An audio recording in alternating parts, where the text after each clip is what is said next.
Bonjour et bienvenue, mon nom est Catherine Carignan, je suis organisatrice communautaire au CIUS de la Mauricie, Centre du Québec. Vous savez, la santé mentale, ce n'est pas juste l'absence de la maladie mentale. Notre santé mentale peut être affectée par nombreux facteurs, que ce soit le stress, la conciliation entre le travail et la vie personnelle, ça peut être notre estime de soi ou toutes sortes d'événements qu'on peut vivre au cours de notre vie.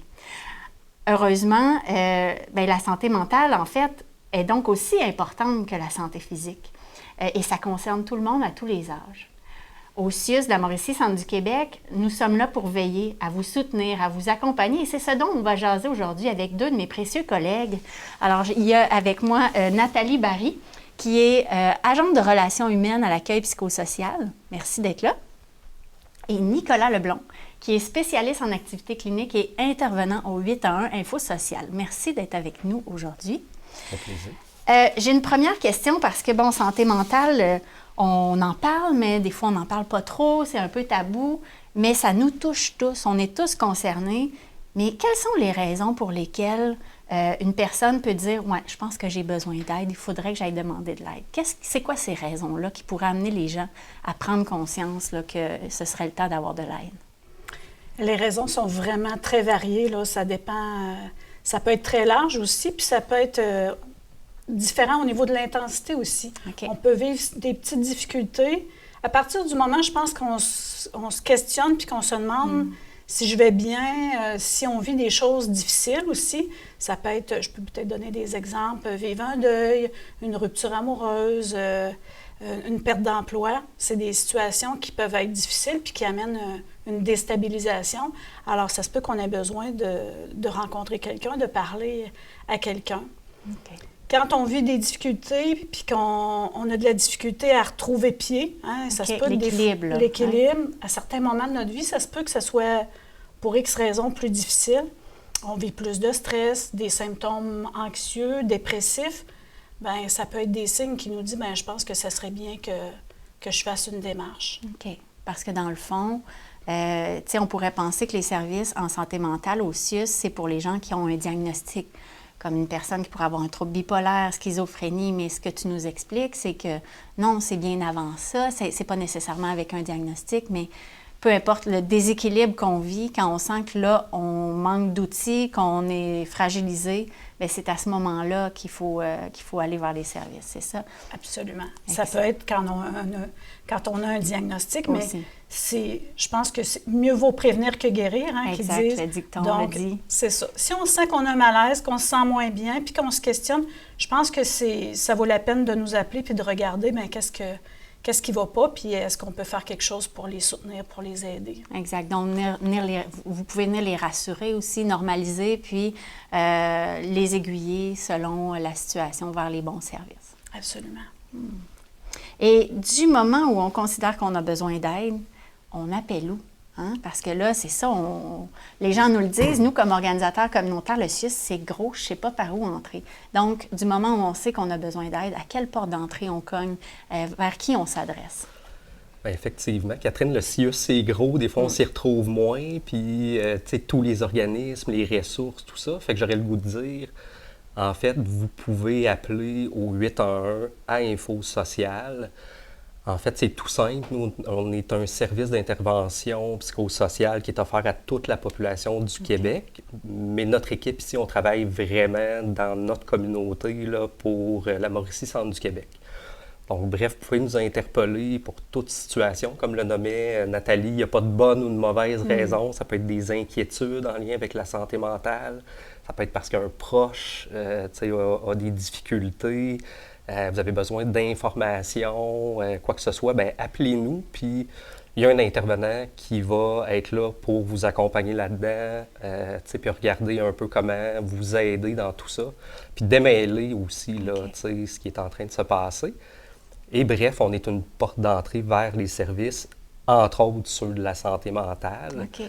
Donc, nous, on va analyser la situation et s'il y a un besoin, bien, on va transmettre une demande là, au CLSC, aux équipes, entre autres, à Nathalie, là, pour qu'ils puissent prendre le relais là, par la suite puis mettre des choses en place si nécessaire. Et le 811, c'est disponible 24 heures sur 24, faut pas 7 jours l'oublier. par semaine. Merci, Catherine, oui. C'est important de le Tout dire à parce fait. que c'est là en tout temps. Donc, quand on vit, Ouais. que ce soit la nuit, le soir, le jour, le matin, vous êtes là. C'est en tout temps. OK. Oui, tout à fait. Et là, tu faisais le lien, donc, que vous faites des références au service de Nathalie. Donc, les intervenants vont analyser la situation et faire la démarche, faire un Exact. premier pas, finalement, pour la personne qui appelle, pour la Tout à fait. rediriger à l'intérieur de nos services. Tout à fait. Nous, en fait, on répond rapidement là, à nos appels. On intervient en temps réel, là, je vais dire. Donc, OK. quand la personne nous appelle, c'est sûr qu'elle va parler à un intervenant psychosocial. Et par la suite, effectivement, là, on va transmettre là, les demandes de services, les références là, au bon endroit. Pour celles et ceux qui ont besoin. besoin d'aller plus loin, finalement, parce qu'il doit Tout à arriver que les gens appellent ponctuellement, puis Aussi. ça convient, ça apaise l'état de fragilité, ça lui donne les outils, puis même vous référer vers d'autres organismes également, c'est ça? Aussi, oui. En fait, on ne procède pas à des demandes ou des références, mais on va orienter la personne vers le bon organisme selon la situation. OK. Parce que j'ai quelques petites pistes dans ma tête là, pour avoir déjà travaillé au 811. Vous avez un répertoire des ressources qui est immense, qui Oui. concerne tout le Québec aussi. Fait que vous avez au sein de ce... Tu sais, les gens peuvent être assurés, vous les connaissez, vous avez accès à un bottin qui vous donne vraiment accès à tout ce dont, toutes les problématiques Oui, auxquelles les gens peuvent faire face. Vous serez en mesure de les référer si jamais ils ont besoin. tout à fait. On a ce bottin-là, effectivement. Si on ne connaît pas la ressource d'emblée, on va faire la recherche. Notre bottin est tenu à jour régulièrement. Donc, tu sais, on a le descriptif des organismes, on est capable d'orienter la personne vers le bon endroit. Je voulais aussi dire qu'on est une équipe d'expérience. Fait qu'on travaille beaucoup avec différents intervenants qui arrivent de différents secteurs d'activité. OK. Donc, bref, on se consulte beaucoup. Fait qu'on arrive là, à se concerter puis trouver les bonnes solutions au bon moment. Là. Parce que vous faites face, dans le fond, à différentes situations toutes qui sortes peuvent de aller situations. si tu nous donnais des exemples, par exemple, là, de situations pour lesquelles les gens téléphonent puis qui demandent, tu sais, comme vous êtes généraliste, hein, vous prenez des appels divers. C'est pour ça que tu nommes, il y a des gens qui viennent de milieux plus spécialisés, fait que vous vous outillez ensemble. Mais si tu nous donnais des exemples d'appels que vous pouvez recevoir. Aujourd'hui, on parle de santé mentale, mais en fait, tu fais bien de le nommer, Catherine, on touche à tout, là, toute problématique psychosociale confondue. Donc, ça peut être des problématiques au niveau familial, tu sais, comme parent, je vis des difficultés avec les comportements de mon enfant. Tu sais, je peux appeler, on peut aider la personne, on peut l'outiller, mais on peut aussi procéder là, à des références, comme on le nommait tantôt, ou la guider vers les bons organismes. La santé mentale, par exemple, ça se peut qu'on apprenne un diagnostic en santé mentale, que ça ne soit pas évident, qu'on le prenne difficilement. Les gens peuvent nous appeler, on va les rassurer, on va explorer avec eux autres la situation.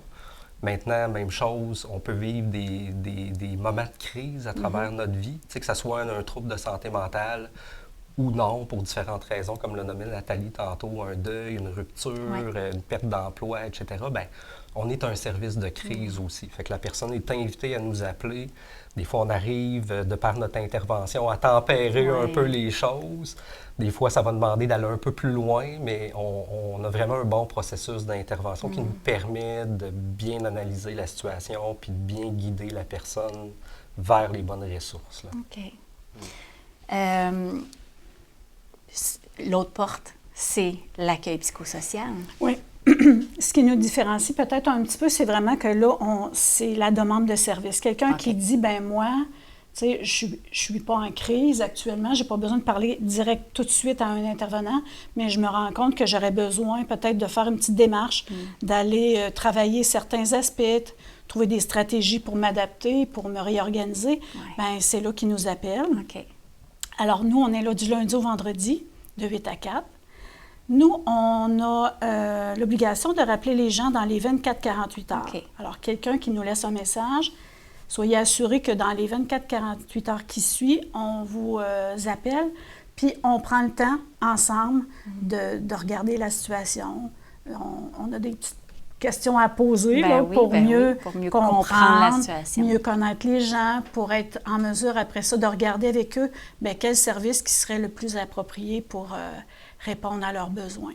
OK, parce qu'il y a une panoplie de services en santé mentale, mais je pense que votre souhait, c'est de dire laissez-nous le soin de bien évaluer votre situation pour vous donner le meilleur service au meilleur moment. C'est ça, hein? Parce qu'on pourrait on pourrait dire aux téléspectateurs tous les services qu'il y a, mais finalement, c'est pas ça l'important. L'important, c'est qu'ils entrent en communication avec vous, qu'ils fassent déjà ce premier pas, puis que vous allez les accompagner, c'est ce que je comprends, vers le bon service qui est adapté à ce qu'ils ont envie. Hein? Parce que ça, je pense que c'est important. Quelque chose qui va répondre, qui va faire du sens pour eux, puis exact. qui va... Oui, c'est confidentiel. Oui. Alors, c'est sûr qu'on prend le temps d'établir un lien de confiance. C'est pas évident. Les gens sont... Souvent, quand on appelle, on est vulnérable. Hein? On est dans une période plus instable. Fait que nous, on est là, on les accueille, on prend le temps qu'il faut, on les rassure. On les écoute aussi, puis on prend le temps d'échanger puis de regarder parce qu'eux autres aussi en ont déjà des solutions. Bien, c'est ça que j'allais dire. Hein? J'imagine que vous prenez le temps de regarder ce que la personne a essayé, ce qui a fonctionné, parce que on est le premier expert de notre vie. Hein? Puis ça, c'est une valeur qui est importante pour vos services, j'imagine. Absolument. Okay. Ouais. On a une approche très humaine, effectivement, puis on travaille en collaboration et non pas tout seul, comme tu le nommais, comme professionnel, pour dire qu'on est l'expert de la vie de quelqu'un d'autre. Hein. Fait qu'on travaille vraiment avec la personne pour arriver à trouver... D'autant plus en santé mentale où les gens doivent reprendre le pouvoir sur leur vie, où est-ce qu'ils perdent le contrôle sur certains éléments parce qu'il arrive une situation X. Vous êtes là pour les accompagner à reprendre confiance en leur pouvoir, quoi. De se sentir partie prenante aussi de ce processus-là, puis de pouvoir apporter leur grain de sel, puis de dire ce qu'il y en est. Ce que j'aurais le goût d'ajouter aussi, c'est que souvent, les gens, et je pense que ça doit être la même chose de 8 à 1, les gens hésitent avant d'appeler. C'est comme si... Puis moi, souvent, ce qu'ils vont me dire, c'est que je pense qu'il y en a d'autres pires que moi qui ont plus besoin que moi. Puis ça, je pense qu'il ne faut pas... C'est pas valable. Il ne faut pas s'arrêter à ça. Il faut se dire, moi, est-ce que je me sens bien? Est-ce que j'ai besoin? Je vais les appeler, puis je vais regarder avec eux autres qu'est-ce qu'ils peuvent faire. Puis bien souvent, ils ont bien fait d'appeler. Oui, c'est ça, exactement. Des fois, on attend trop longtemps. Oui, puis c'est ce qui fait que là, la situation s'envenime et c'est encore plus difficile ou plus long à récupérer, à se rétablir. Donc, appeler rapidement, puis oser effectivement appeler. Moi, c'est vrai ce que tu nommes, puis surtout chez les personnes plus âgées, la peur de déranger, la peur de prendre la place de d'autres. Ah ben moi, c'est sûrement pas si pire. Fait que dans le fond, ce que je comprends, c'est qu'il faut vous laisser, vous, en juger. C'est absolument. Absolument. Appeler, puis on va vous le dire. Il vaut mieux appeler, puis que ce soit finalement une discussion, une intervention brève, mais on aura décortiqué tout ça, puis on aura pu voir, à s'assurer que la personne ait repris un peu le contrôle, justement, puis soit moins inquiète peut-être aussi de sa situation ou de celle d'un proche aussi. Là, oui, c'est ça, parce qu'il y a aussi nos proches, puis donc, en vous ayant avec eux, je pense qu'ils vont se sentir moins seuls et tout est moins difficile à vivre quand on n'est pas seul. Hein? Ça, moi, Et donc, les deux portes d'entrée, donc si je comprends bien, ce qui dit... Parce que là, les téléspectateurs, moi, j'ai une question, c'est comme, OK, il y a deux portes d'entrée principales, mais laquelle je prends, tu sais? Puis tu l'as un petit peu nommé tantôt, mais j'aimerais ça que vous nous aiguilliez à vraiment clarifier qu'est-ce qui ferait que j'appellerais plus au 811 ou à l'accueil psychosocial, là, selon ma situation. Ouais, je pense que la première chose, c'est le délai. Là. Je pense que l'équipe à Nathalie ont des bons délais de retour d'appel, mais de notre côté, on a une réponse qui est immédiate. C'est-à-dire que quand on compose le 811, on choisit Info Social, on va parler là, dans l'immédiat à un intervenant psychosocial.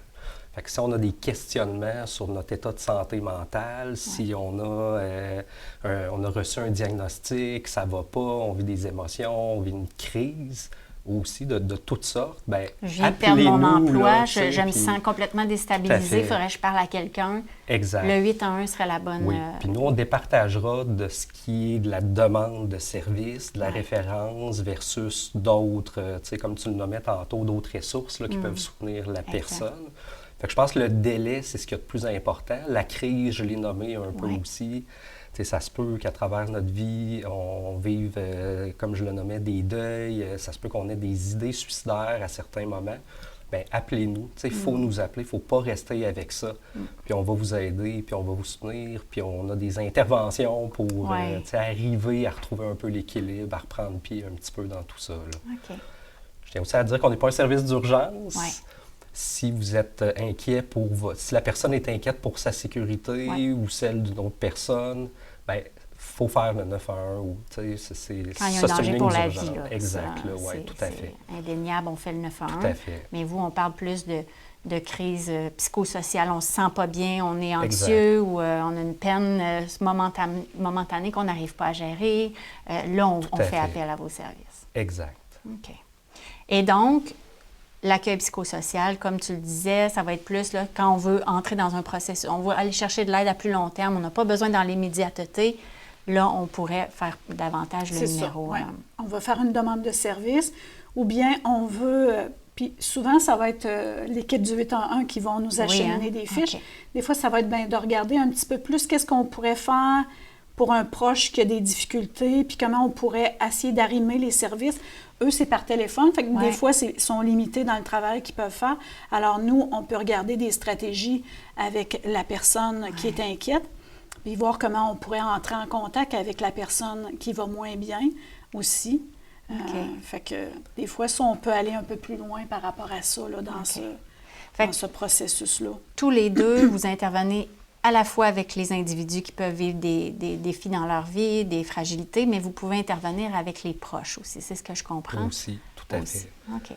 On est inquiet, par exemple, pour un proche. On sait qu'il ne va pas bien, il s'isole, la situation se dégrade, des changements, il a maigri, etc. Il se laisse aller. Là, on peut nous appeler, puis on va aider le proche à prendre les bons moyens là, pour soutenir cette personne-là. OK.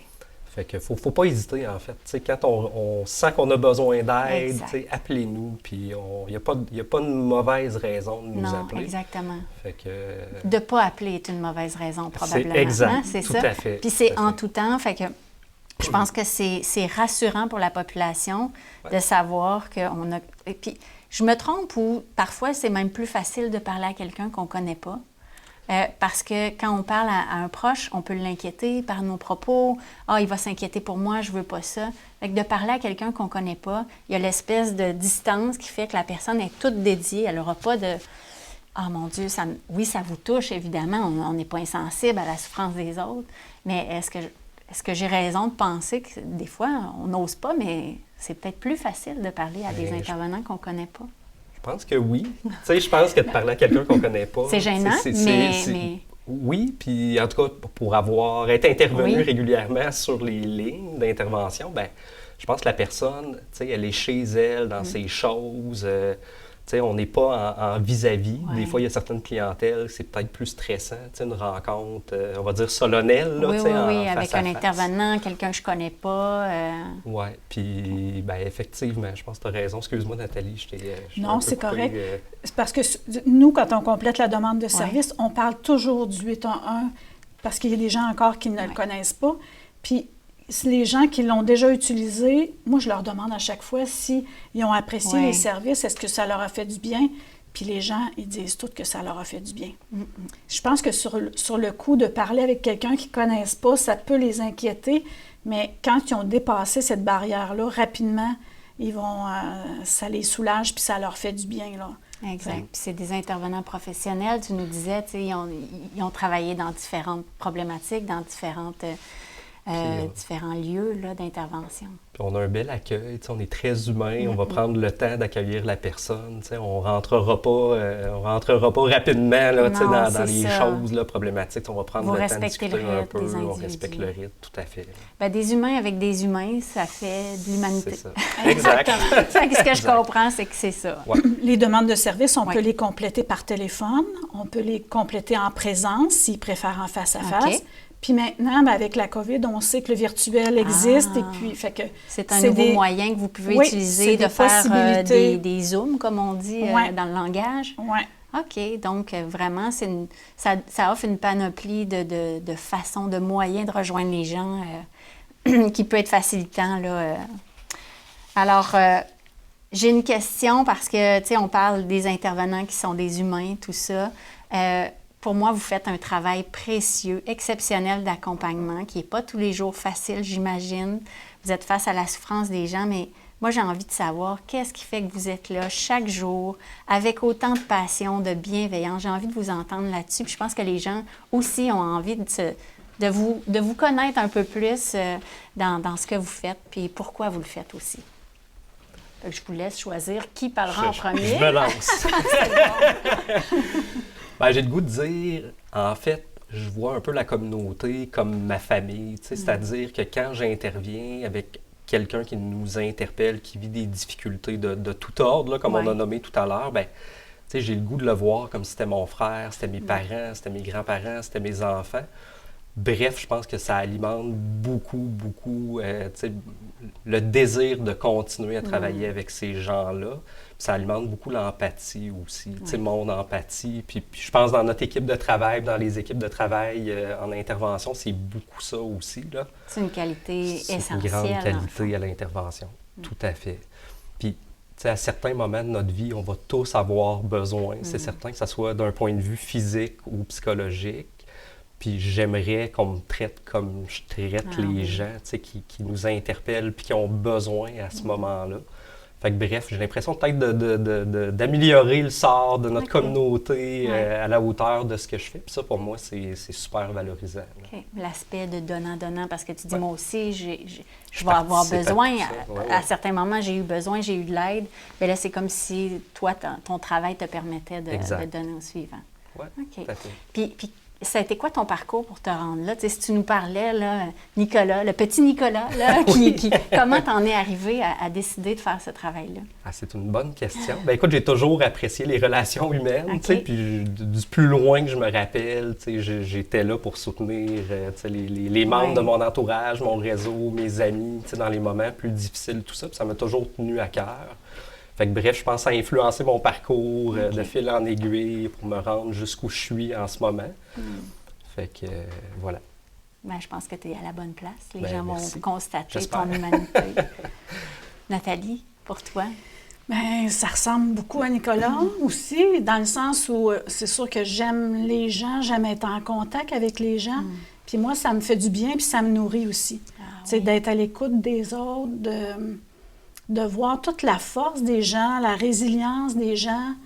Je trouve que ça me connecte avec le meilleur de l'humain. C'est des gens qui sont parfois vulnérables, mais en même temps, j'aime prendre soin. Fait que ça me permet d'être à l'écoute, de prendre le temps, de prendre soin, d'accueillir. D'aussi loin que je me souvienne, j'ai toujours eu de j'ai toujours été comme ça. C'est dans ta nature. C'est dans ma nature, oui, c'est ça. Puis donc, ça t'inspire beaucoup de voir la résilience des gens, la force des gens, leurs moyens aussi qu'ils prennent pour s'en sortir. Ça peut nous inspirer nous-mêmes. C'est pas parce qu'on est intervenant qu'on connaît tout, puis on est peut-être les moins bons intervenants quand c'est nous qui allons mal. Absolument. Donc, ce que je comprends, c'est que tu t'inspires beaucoup aussi. Absolument. Ils sont des modèles, en quelque sorte, aussi pour toi. C'est riche, puis c'est souvent des partages aussi, des échanges. C'est pas... on est d'égal à égal. Oui, c'est ça, c'est des échanges, des discussions. C'est pas le principe du divan, là, comme le psychanalyste. Là. On n'est pas là dans nos services à nous. Là. Non. Puis, tu sais, quand on termine une intervention, puis qu'on sent que la personne est plus apaisée et mieux, puis un peu plus d'espoir, c'est extrêmement gratifiant aussi, au-delà de tout le reste. Là, je pense que c'est notre paye aussi. Là, fait que, On dit souvent, nous autres, les organisateurs communautaires, qu'on a le meilleur métier du monde, mais je pense que le vôtre est aussi le meilleur métier du monde. Je pense que oui. c'est le nôtre le meilleur. Je pense que oui. Bien, j'ai envie de vous remercier, premièrement, d'avoir partagé avec nous sur vos services. Est-ce qu'il y a un numéro pour rejoindre l'accueil psychosocial? On a oublié de le nommer en cours d'émission, mais on va inquiétez-vous pas, les téléspectateurs, on va mettre toutes les coordonnées à la fin là, dans le générique, mais tu peux nous dire un numéro peut-être à retenir?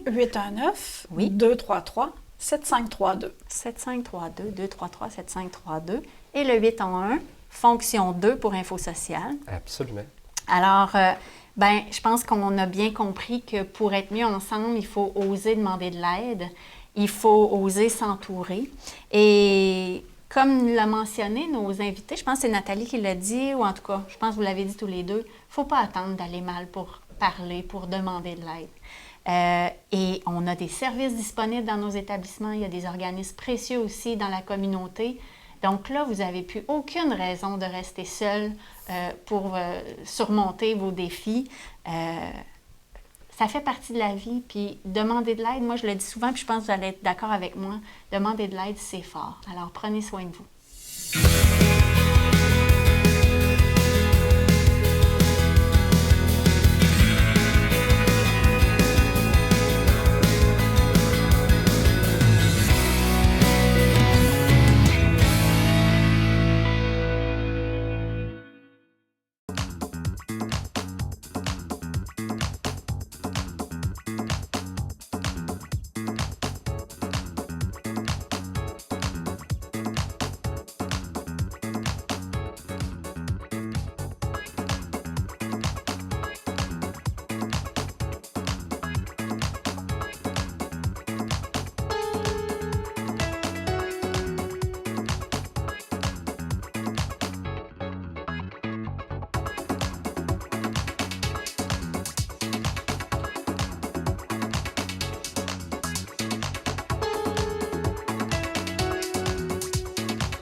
See the stone set in your eyes, see the thought within your sight, and I wait for you.